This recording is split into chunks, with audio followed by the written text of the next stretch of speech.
ஒரு காதல் திருமணம், அதனைத் தொடர்ந்து ஒரு கடத்தல். இந்த வழக்கில் ஒரு எம்எல்ஏ மீது வழக்கு பாய்கிறது. ஒரு ஏடிஜிபி கைது செய்யப்படுகிறார். இப்படி அதிர்ச்சி மேல் அதிர்ச்சி அளித்துக் கொண்டிருக்கிறது இந்த சிறுவன் கடத்தல் விவகாரம். இது தொடர்பாக சென்னை உயர்நீதிமன்றம் பிறப்பித்த உத்தரவின் அடிப்படையில் தான் தற்பொழுது ஏடிஜிபி கைது செய்யப்பட்டிருக்கிறார். நீதிமன்றத்தில் இது தொடர்பாக என்ன நடந்தது என்பது குறித்த விவரங்களுடன் எமது செய்தியாளர் சுரேஷ் இணைகிறார். சுரேஷ், இந்த வழக்கை பொறுத்த வரைக்கும் இரண்டு தரப்பிலையும் விசாரணையில் முன்வைக்கப்பட்ட வாத பிரதிவாதங்கள் என்னென்ன, இறுதியாக நீதிபதி தன்னுடைய உத்தரவில் என்னென்ன விஷயங்களை பதிவு செஞ்சிருந்தார், விரிவாக சொல்லுங்க. வணக்கம். திருவள்ளூர் மாவட்டம் கலாம்பாக்கம் பகுதியைச் சேர்ந்த தனுஷ் என்ற இளைஞர் இன்ஸ்டாகிராம் மூலமாக தேனியைச் சேர்ந்த விஜயஸ்ரீ என்ற பெண்ணை காதலித்து பதிவு திருமணம் செய்து கொண்டார். கடந்த 15ஆம் தேதி இவர்களுக்கு திருமணம் நடந்திருக்கிறது. இந்த திருமணத்திற்கு விஜயஸ்ரீ பெற்றோர் எதிர்ப்பு தெரிவித்து பெண்ணை தேடி தனுஷ் வீட்டுக்கு சென்றிருக்கிறார்கள். அங்கு அவர் இல்லாததால் தனுஷனுடைய சகோதரரை கடத்தி சென்று பிறகு இரவு ஒரு பேருந்து நிறுத்தத்தில் இறக்கிவிட்டு சென்றிருக்கிறார்கள். இது தொடர்பாக தனுஷனுடைய தாயார் அளித்த புகாரின் அடிப்படையில் புரட்சி பாரதம் கட்சி தலைவரும் கேவி குப்பம் தொகுதி எம்எல்ஏவுமான ஜெகன்மூர்த்தி உள்ளிட்டோருக்கு எதிராக வழக்கு பதிவு செய்த போலீசார் அந்த பெண்ணுடைய தந்தை உட்பட 5 பேரை கைது செய்திருக்கிறார்கள். இந்த நிலையில்தான் ஜெகன்மூர்த்தி முன்ஜாமீன் கேட்டு சென்னை உயர்நீதிமன்றத்தில் மனு தாக்கல் செய்திருந்தார். இந்த மனு இன்றைக்கு காலையில நீதிபதி வேல்முருகன் முன்பு விசாரணைக்கு வந்த போது ஜெகன்மூர்த்தி தரப்பில் ஆஜரான வழக்கறிஞர் என்ன சொல்றாருன்னா, இந்த வழக்குக்கும் ஜெகன்மூர்த்திக்கும் எந்த தொடர்பும் இல்லை. ஒரு கட்சியின் தலைவராகவும் எம்எல்ஏவாகவும் உள்ள ஜெகன்மூர்த்தியை கைது செய்வதற்காக வஜ்ரா வாகனம் 200 காவல்துறையினர் திரண்டதால் அந்த பகுதியில் ஒரு அசாதாரண சூழ்நிலை நிலவுகிறது என்று வாதிட்டார். ஆனால் காவல்துறை தரப்புல வழக்கில் 5 பேர் கைது செய்யப்பட்டிருக்கிறார்கள். அவர்கள் அளித்த வாக்குமூலத்தின் அடிப்படையில பார்க்கும்போது ஜெகன்மூர்த்திக்கு இந்த கடத்தலில் பங்கு இருக்கிறது. அது மட்டுமல்லாமல் இந்த கடத்தலுக்கும் ஏடிஜிபி ஜெயராமுக்கும் சம்பந்தம் இருக்கிறது. ஏன்னால் ஜெயராமனுடைய கார்ல தான் அந்த கடத்தப்பட்ட அந்த சிறுவன் திருப்பி கொண்டு வந்து விடப்பட்டிருக்கிறார். அது மட்டுமல்லாமல் கடத்தலுக்கு பயன்படுத்தப்பட்ட வாகனத்திலிருந்து 7 லட்சம் ரூபாய் பறிமுதல் செய்யப்பட்டிருக்கிறது என்று காவல்துறை தரப்பில் தெரிவிக்கப்பட்டது.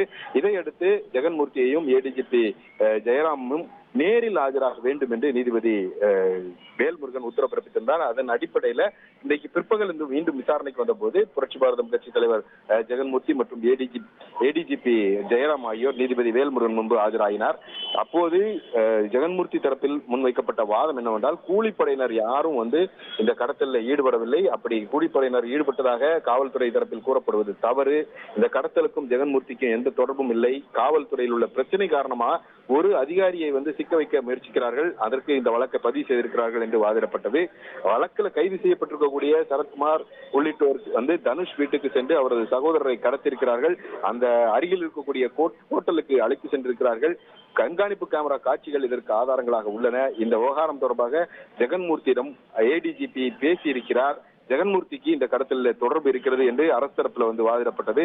இது சம்பந்தமாக வழக்கறிஞர் சரத்குமார், முன்னாள் காவல்துறை அதிகாரி மகேஸ்வரி ஒப்புதல் வாக்குமூலம் அளித்திருக்கிறார்கள். ஏடிஜிபியிடமும் அவருடைய டிரைவர்களிடம் விசாரிக்கப்பட வேண்டி இருக்கிறது என்று காவல்துறை தரப்பில் தெரிவிக்கப்பட்டது.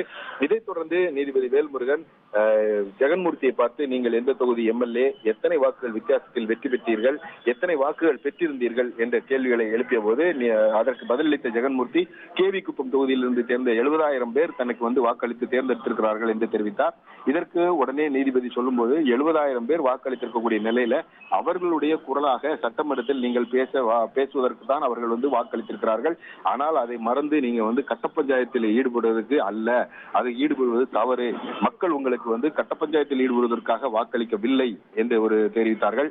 அது மட்டுமல்லாமல் இந்த விவகாரம் உங்க கட்சி சம்பந்தப்பட்டதா, 2 பேர் கல்யாணம் பண்ண விஷயம் உங்க கட்சி சம்பந்தப்பட்டதா, நீங்க ஒரு சாதாரண மனிதர் அல்ல, நீங்க ஒரு எம்எல்ஏ. மக்கள் எல்லாரும் உங்களை பாக்குறது வாய்ப்பு உண்டு.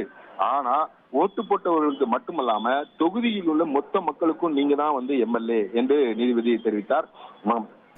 எம்எல்ஏவாக இருக்கக்கூடிய நீங்களே காவல்துறை விசாரணைக்கு ஒத்துழைப்பு அளிக்காவிட்டால் சாதாரண மக்கள் எப்படி ஒத்துழைப்பார்கள்? நீங்க இந்த மாதிரி ஆட்களை கூட்டி வைத்து அந்த உங்கள் போலீசார் கடமையை செய்ய தடுத்தால் அவர்கள் மீதும் வழக்கு பதிவு செய்யப்படும். நீங்க இது செய்யறது நீங்க மற்றவங்களுக்கு, எம்பிக்களும் சரி எம்எல்ஏக்களும் சரி, மக்களுக்கு ஒரு முன்னுதாரணமாக இருக்க வேண்டும் என்ற ஒரு அறிவுறுத்தலையும் நீதிபதி வழங்கினார். இந்த பதவிகளை தவறாக பயன்படுத்தினால் நீதிமன்றம் வேடிக்கை பார்த்து கொண்டிருக்காது என்ற ஒரு கருத்தையும் நீதிபதி தெரிவித்தார்.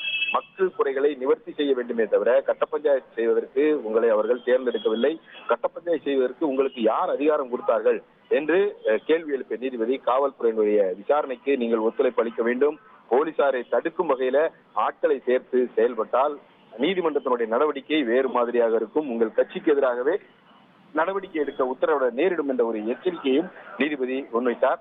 உங்களுக்கு வாக்களித்த மக்களுக்காகத்தான், அவர்களுடைய வாக்களித்த மக்களுக்கு மரியாதை செய்யக்கூடிய வகையில தான் உங்களை கைது செய்ய உத்தரவிடவில்லை என்ற ஒரு கருத்தை ஆணித்தரமாக நீதிபதி பதிவு செய்தார். குற்றவாளிகளுக்கு ஆதரவாக நீங்கள் எல்லாம் செயல்படுவதை அனுமதிக்க முடியாது என்றும், விசாரணைக்கு அழைத்தால் நீங்கள் ஒத்துழைப்பு வழங்க வேண்டும். உங்களுக்கு தொடர்பு இல்லாவிட்டாலும் கூட, உங்களுடைய பெயரை யாராவது தவறாக பயன்படுத்தினாலும் கூட அதுவும் ஒரு குற்றம் தான். யார் வேண்டுமானாலும் எம்எல்ஏ ஆன பிறகு வாக்களித்த மக்களை ஏமாற்றக்கூடாது என்று நீதிபதிகள் தெரிவித்தார்கள். இதனால நீங்க தனியாக இந்த விசாரணைக்கு செல்ல வேண்டும். போலீசார் இந்த விசாரணை அறிக்கையை தாக்கல் செய்யட்டும், விசாரணைக்கு ஒத்துழைப்பு அளிக்க வேண்டும் என்று தெரிவித்த நீதிபதி இந்த வழக்கை பொறுத்த வரைக்கும் ஏடிஜிபியை உடனடியாக கைது செய்து சிறையில் அடைக்க வேண்டும் என்று உத்தரவிட்டிருக்கிறார். ஏடிஜிபிக்கு எதிராக இந்த வழக்கில் கைது செய்யப்பட்டவர்கள் ஒப்புதல் வாக்குமூலங்கள் அளித்திருக்கிறார்கள் என்று சுட்டிக்காட்டி அவரை கைது செய்ய வேண்டும் என்று உத்தரவிட்டிருக்கிறார்.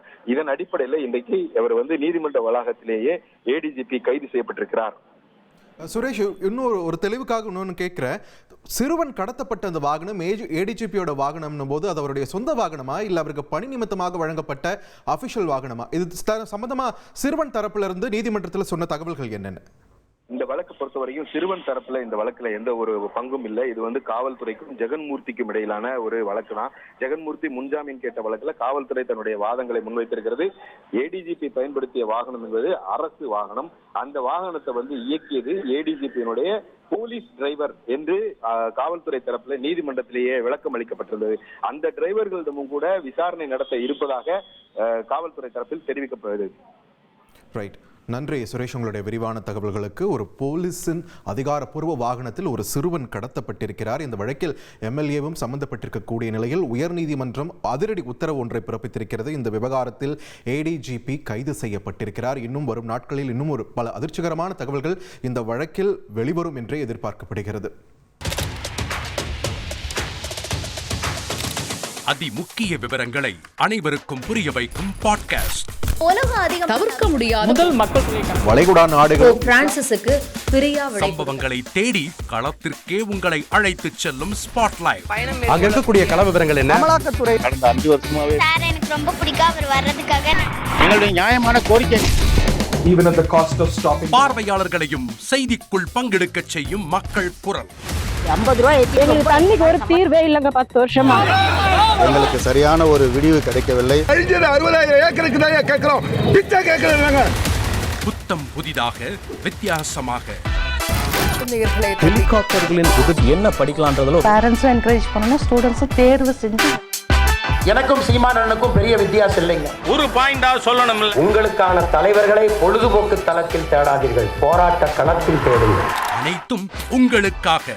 எப்போதும் இணைந்திருங்கள் தந்தி டிவியுடன்.